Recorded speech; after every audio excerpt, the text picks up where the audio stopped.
On February 23, 1977, at Sardi's restaurant in New York City, a press conference was held by the father-son producing team of Alexander and Ilya Salkind announcing that Superman had been found. After a long search and much discussion, an unknown actor named Christopher Reeve was presented to the public as the new Man of Steel in a movie that would be released Christmas of 1978. The timing of Superman the movie couldn't have been better. Not only were sci-fi and fantasy in with audiences in the late 1970s, but there was also a nostalgia for the 1950s going on at the same time. You had Happy Days and Sha-Na-Na on television, and Grease was a hit on Broadway and in movie theaters. Superman the movie was able to tap into both of those things. The 1950s TV series Adventures of Superman was a much beloved show when it first ran in syndication from 1952 to 1958. By the late 1970s, the target audience of The Adventures of Superman would now be old enough to bring their kids to see The Man of Steel. The Salkinds even brought in Noel Neill, Lois Lane from the TV series, for a cameo appearance, and never mind the serendipity that actor Christopher Reeve had a name that was oddly similar to that of his 1950s counterpart, George Reeves. With everything lined up so perfectly, it's no surprise that Superman the movie was a hit when it opened in late 1978 and played throughout 1979. And if there's one thing the industry believes, it's that duplicating a success is always a good idea. The thought that tapping into the youth of the late 70s and the nostalgia of the 50s by bringing an old hero on the silver screen seemed like a perfect formula. Superman the movie had earned the goodwill and warm feelings from its audience. But when that was tried again, this time with The Lone Ranger, what resulted was a public fight with a TV icon and a fan base actively rooting for the movie to fail. My name is Dan Delgado, and in this episode, we're looking at what went so horribly wrong in an episode that we're calling He Really Was That Masked Man. Welcome to the industry.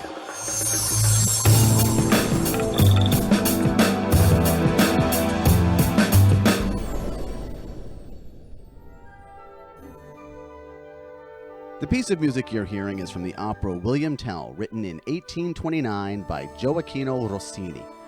In Italian, it's known as Guillaume Tell, and goes over the story of the legendary archer who is forced to shoot an apple off of his son's head for some reason. No, I don't know why, I've never seen it. What you're listening to in particular is the overture. Well, it's likely you're not familiar with it. If you wait a second, there is a section of this overture that you should recognize.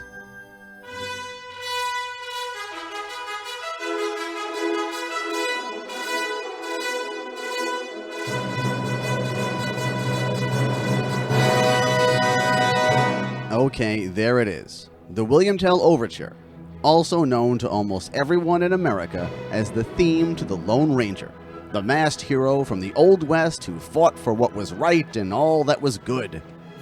The Lone Ranger started out as a radio show in 1933, then graduated to movie theaters in the form of a Republic Pictures serial in 1938. There was a follow-up serial a year later. But when it comes to The Lone Ranger, the one that people remember best is hands down from the TV series. The Lone Ranger first appeared on television in 1949, and for the brand new ABC network, which had launched 1 year earlier, it was their very first hit show. When the Nielsen ratings appeared for the very first time in March of 1950, The Lone Ranger was ABC's highest rated show at number 7. The show ran until 1957, an impressive 221 episodes and 2 feature films, one in 1956, simply called The Lone Ranger, and one in 1958, a year after the show went off the air, with the Indiana Jones-esque title of The Lone Ranger and the Lost City of Gold. For those of you not familiar, The Lone Ranger was a masked vigilante in the Old West who traveled from town to town, shooting bad guys with silver bullets but never killing them, while riding a horse named Silver and getting help from his faithful companion, a Native American named Tonto. On the series, episodes would typically end with the Lone Ranger and Tonto riding out of town while a conversation like this happened. After all the work those two have done, I should think they'd need a rest. Rest? Man's got no time to rest when he's kept as busy as the masked man. Dusty, who is the masked man? Why, he's the Lone Ranger. Hi-yo, Silver, Yeah, I know, it sounds corny, but people, and especially kids, absolutely loved the Lone Ranger. They looked up to him for his fearlessness and heroism. And for the man who played the Lone Ranger, actor Clayton Moore, he identified with him as well. Ask longtime fans of the show, and they'll tell you that Clayton Moore didn't play the Lone Ranger as much as he became him.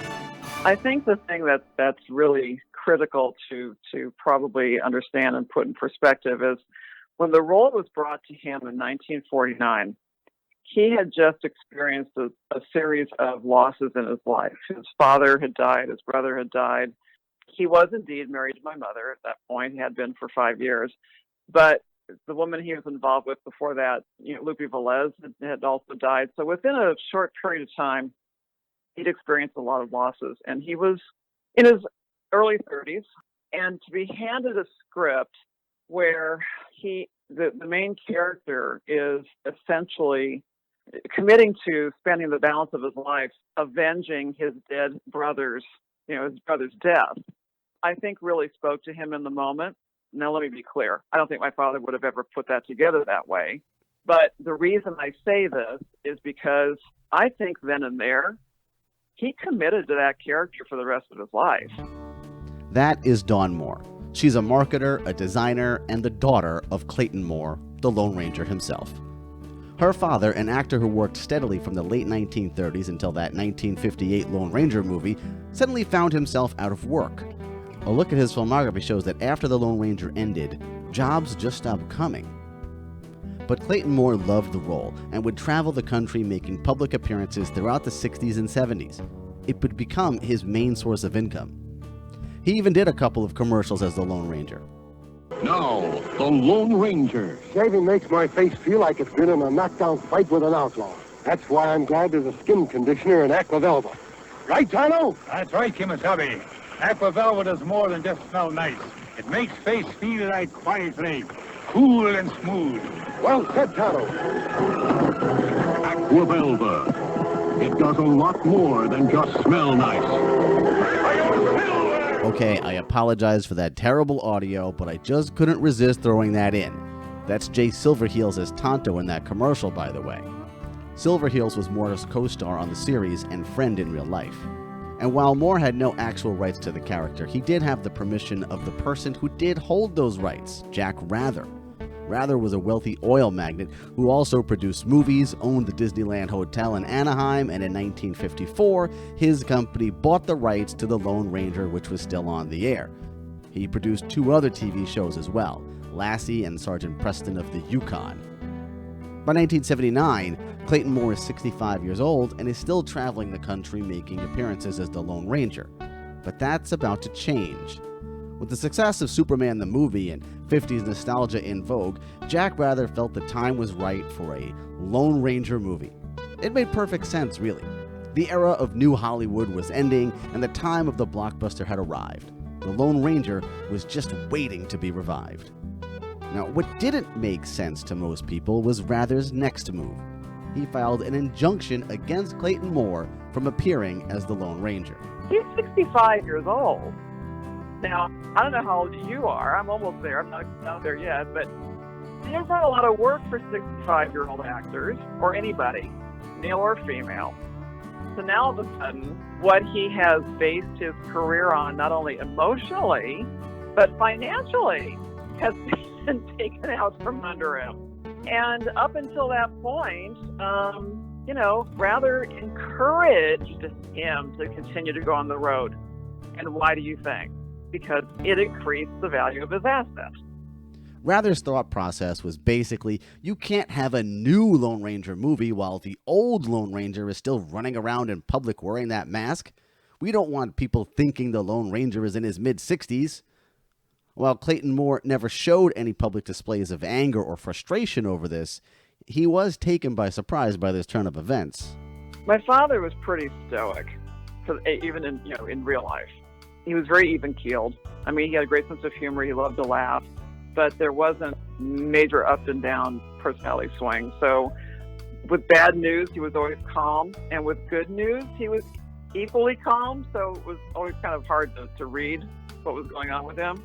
He was shocked for one thing, on one level, he had invested his personality. I'm not even going to say his life or his career. I'm going to say he's invested his personality into furthering an asset that didn't belong to him.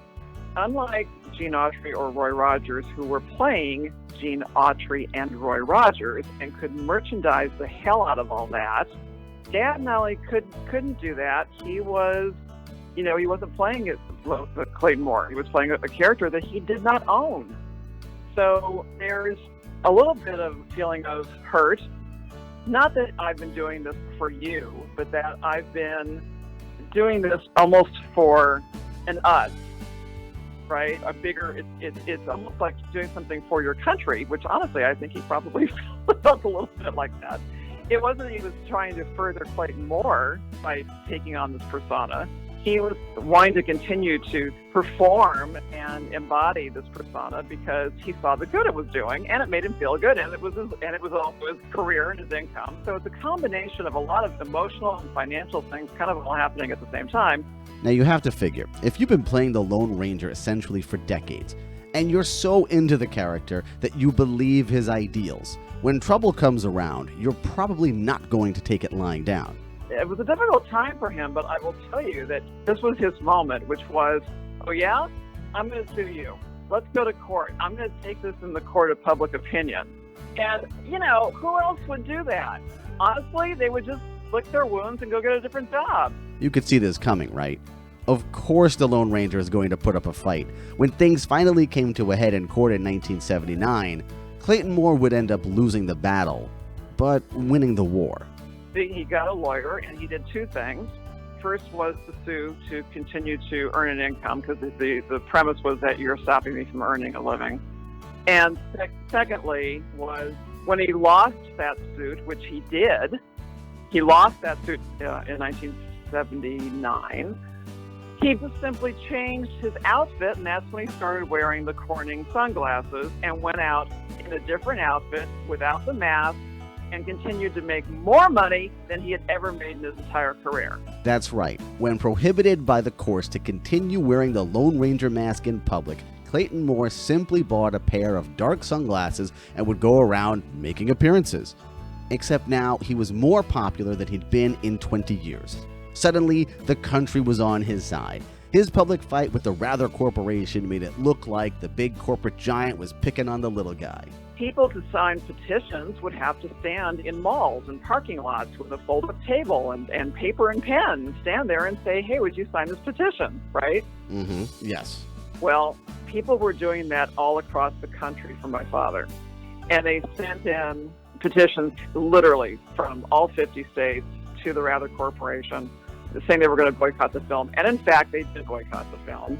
Before a single frame of footage was shot for the new Lone Ranger movie, people were already pledging to boycott it over the treatment of Clayton Moore. In 1980, the TV series Real People did a 9-minute segment on Clayton Moore. The piece featured host John Barber calling out the Rather Corporation, showing footage of Moore appearing at a news conference. I am astonished that this would happen, but I'm a fighter. I believe in that which is right, and it's right, and the truth is I have been the Lone Ranger for the past 30 years, and I will not give up the fight, and I love my public, and I'll fight for you. Clayton Moore is still fighting for his public. The courts took away his mask, but they'll never take away his spirit, his courage, or his fans. A goofy-sounding protest song. It's plain to see our laws keep getting stranger every day. Courts won't rest until they've taken all our rights away. Ain't nothing sacred anymore, and everyone's in danger when some fool thinks he can take a mask off the Lone Ranger. And fans reacting. I want my child growing up without the Lone Ranger. He portrayed qualities that I want my child to learn. He taught us loyalty, and he taught us friendship and kindness. He's more than a legend to us. He's in our hearts. I don't know, we just love him. When he got on Real People, it was 1980, so it was after he lost the lawsuit. He was so smart with stuff like this. They brought him on. The crowd had an immediate visceral reaction, on their feet, standing ovations, huge cheers. They went on so long he could never speak. They had to cut to commercial. And when they came back, he still couldn't speak. They were still cheering. So he never got to say anything until the whole time he was on the show.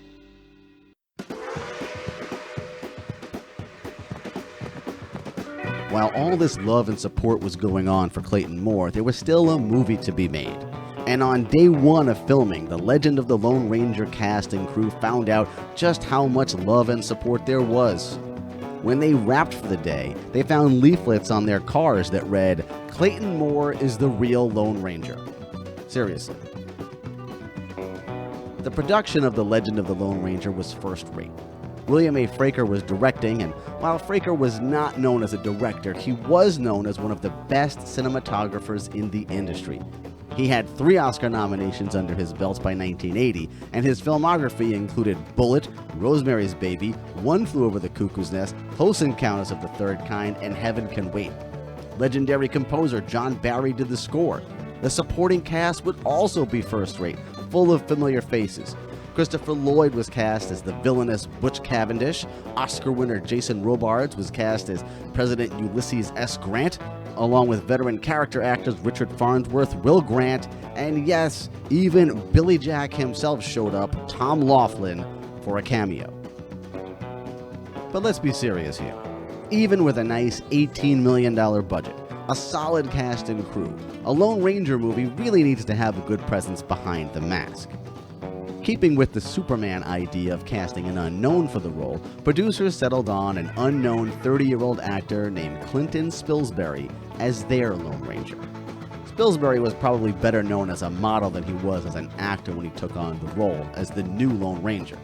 For the role of Tonto, that went to an unknown Native American actor, Michael Horse. You know, it was really funny. I didn't even want to be an actor. You know, I was kind of a amateur stuntman and wrangler, and and I was running my art studio from an agent, and she said, "You want to be Tonto in the Lone Ranger?" And I went, "No, not really. I'm a long-time Native activist." I said, "No, I'm not interested." She kept asking me, and she said, "Well, I said, how much would they pay?" And she said, "Oh, about $50,000. I went, "Oh, Kimosabe." So, so I went down there, and I met Mr. Fraker, which he's the main reason I took the film. I told him, I said, "Look, you send Tonto into town one time, and there's going to be more Indians on your lawn than Custer saw." For Michael Horse, while he had little experience acting, it didn't take him long to figure out that there were problems on the set right from the get-go. I hadn't really, been an actor, and I wasn't studied or any of that stuff, so I didn't really know any better. Once I got on the film, the kid they got to play the Lone Ranger, I realized there was problems there, And they, a lot of them didn't want to hire me because they knew I was an activist and, and I was a novice, and this kid screwed up before I could do anything wrong, Nice, good-looking kid, but he just, he had problems, While the Lone Ranger was a polite and deeply moral character, Clinton Spilsbury's behavior on the set seems to have been quite the opposite. He had a lot of social problems. He was rude to people. I went to art school in Santa Fe, and that's where we were filming. He was rude to people there, and one night he got in a fight. These 2 guys, at about 2 in the morning, and we were staying in the Hilton, and these guys, he gave him a couple of black eyes, so the security guard calls me and wakes me up and goes, "Mr. Horse, there's been trouble with the Lone Ranger." And I went, "Look, this faithful companion shit's only in the movies, man." So this guy's on his own. Another problem with The Legend of the Lone Ranger was Spilsbury's performance. It just wasn't what the producers had hoped for. When Spilsbury asked that the film be shot in sequence in order to help him with his performance, they agreed, even though it would change the schedule and end up being much more expensive. The original idea for this movie was to hit a Christmas 1980 release. When production wrapped, producers realized that Spilsbury's performance was still lacking something. It was too late to recast, so they came up with another idea to improve his performance. They would dub him. Actor James Keach was brought in initially to dub a few scenes for Spilsbury, but ended up doing the entire movie. This caused delays that would make them miss that Christmas 1980 release. Instead, they pushed it back to May of 1981. This wasn't necessarily bad, though. May is the start of the summer blockbuster season, and a summer blockbuster is exactly what producers were hoping this film would be. May 22nd, 1981, The Legend of the Lone Rangers hit theaters with high hopes. Now the truth about him is told. Of his family, destroyed by violence. of the Indian who became his brother, of the woman that fate denied him. Please come back. Now, the mask is lifted. Who is that masked man? And the man is revealed in the legend of the Lone Ranger. Rated PG. But the core fan base stayed home and critics hated it. Word had gotten out that Spilsbury was so bad that he had to be dubbed prior to the movie's release, and the public was still feeling the love for Clayton Moore. All this added up to a 4th place showing in the box office that opening weekend, behind Bustin' Loose, a comedy starring Richard Pryor, The Four Seasons, a comedy starring Alan Alda, and Outland, a space set version of High Noon with Sean Connery. Spilsbury was not set out to do any press, and the movie died a quick death at the box office, pulling in a disappointing $12.6 million. Beautifully photographed film, but it just they couldn't decide what they wanted to do with the film. They couldn't decide, if they wanted to camp it or if they wanted it serious, or there was a lot of indecision, and there were several writers involved, which is usually the kiss of death. But I'm glad it wasn't a big success, or rather than, I was wondering if I could ever show my face at a powwow again. But Michael Horse could show his face at a powwow, and a number of other places. Horse has gone on to have a successful career as a character and voice actor, perhaps best known for his role on the 1990 series Twin Peaks and the 2017 revival. In 2019, he showed up as a villain on the TBS series Claws, and in 2020 will be seen opposite Harrison Ford in a remake of Call of the Wild. While he's glad the movie wasn't a hit, he did find a real silver lining in doing it. Well, I was really apprehensive about it. That how's the community going to feel about it? What kind of an image is that? I was a well-known artist long before that, and I'm going on the back of Cheerios boxes, and people came up and said I did a good job. Community said I did a good job, and it enabled me. I did a lot of stuff for kids. I was a lobbyist for the Indian Child Welfare Bill, and did a lot of stuff for juvenile diabetes on the reservations. And, it enabled me to do stuff for the community. As for Clinton Spilsbury, it was basically the end of the road, at least as an actor. He wasn't sent out to do press when the movie was released. He's never acted again and doesn't do interviews.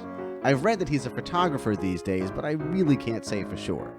The one thing that I really wanted to know was what Clinton Spilsbury actually sounds like. I just work with the guy, but I can't really remember what he sounded like, but it must have been pretty bad for them to loop him.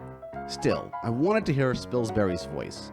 As it turns out, he has 2 other credits on his IMDb page.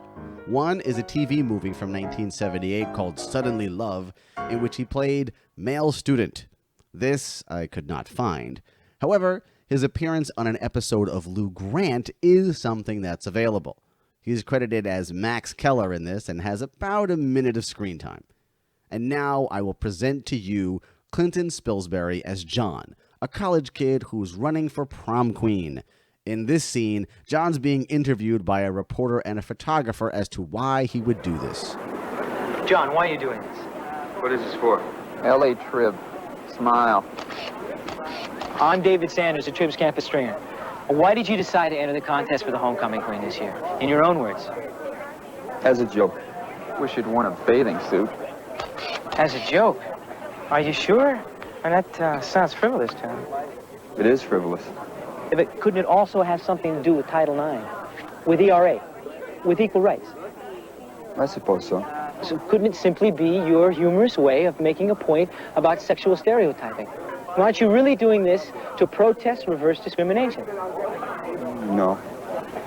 Oh, John. Well, okay, yeah.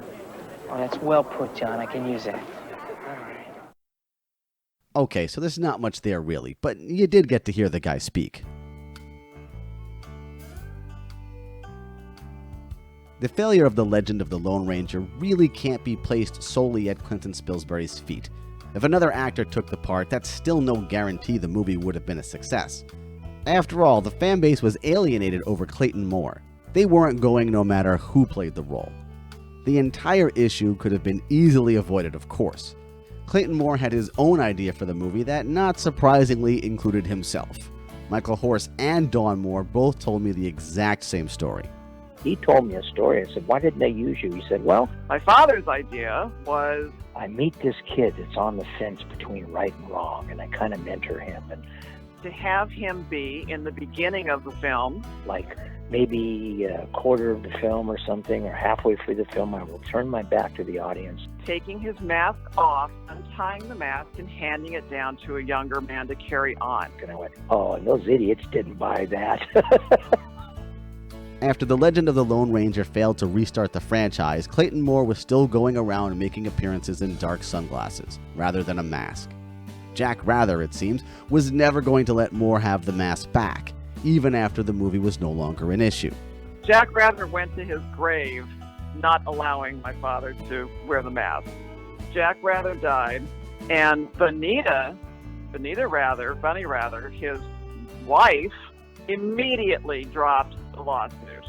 She is the one who, after Jack died, circled back and said, this is ridiculous, and this needs to get dropped. She's the one who cleaned that up. That's right. Jack Rather died in November of 1984. A couple of weeks later, in December, Rather's widow, Bonita, or Bunny, dropped the lawsuit, and finally, over 5 years after all this started, Clayton Moore was allowed to put the mask back on. He would continue to wear the mask and make appearances, and the occasional commercial, like this one from 1988. Amoco presents The Lone Ranger. You look worried, Doc. Well, I'm heading up the trail road to the Johnson place. That's a mighty steep climb. You'll need better performance. But why silver? You don't have to know, Doc. Your car knows. For higher octane and better performance than regular unleaded, try Pure Amoco Silver. He's gone, but he showed me a better way. No silver! Since Clayton Moore passed away in 1999, there have been 2 attempts to revive the character of the Lone Ranger.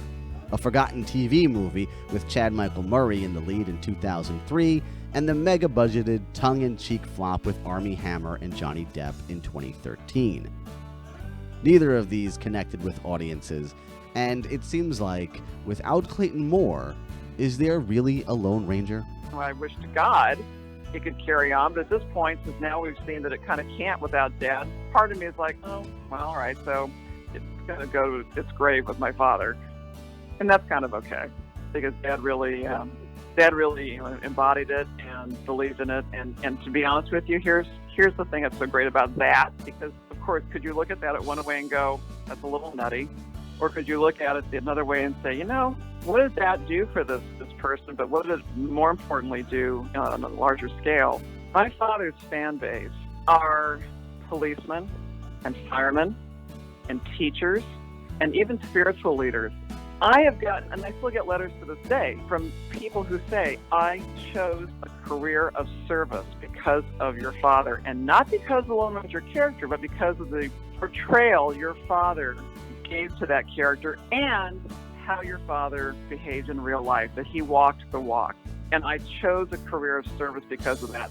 That's a big fucking deal. You can quote me on that for sure. That is a big fucking deal. That's important stuff. Thank you for listening to this episode of The Industry. This episode was written, edited, and hosted by me, Dan Delgado. Special thanks to my guest, Michael Horse, whom I had a great conversation with. He was really funny. And of course, Dawn Moore, who was just a wealth of information. Dawn believes that this chapter in her father's life would make a good movie itself, and she's got some ideas for it too. I think she's right. Hire Kurt Russell or maybe Kevin Costner to play Clayton Moore, and you're really on to something. Music in this episode was by Kevin MacLeod, Jesse Gallagher, Aaron Kenny, Twin Musicom, and The Whole Other. Cover art for this episode and every episode this season was done by the amazing Kat Manderfield. Visit her at katmanderfield.com. Seriously, do it. Go visit. She's phenomenal. You'll find episodes that you might have missed at theindustrypodcast.com or at industrypodcast.org. They both go to the same place, so whichever one you want, it doesn't really matter. Send me an email at dan@theindustrypodcast.com, but try to be nice, okay? And if you enjoyed this episode, please tell a friend or 6. Also, feel free to leave a review for the show on Apple Podcasts. Again, try to be nice, okay? And we'll be back again soon with another story about some of the lesser known things that went on in the industry. Good night.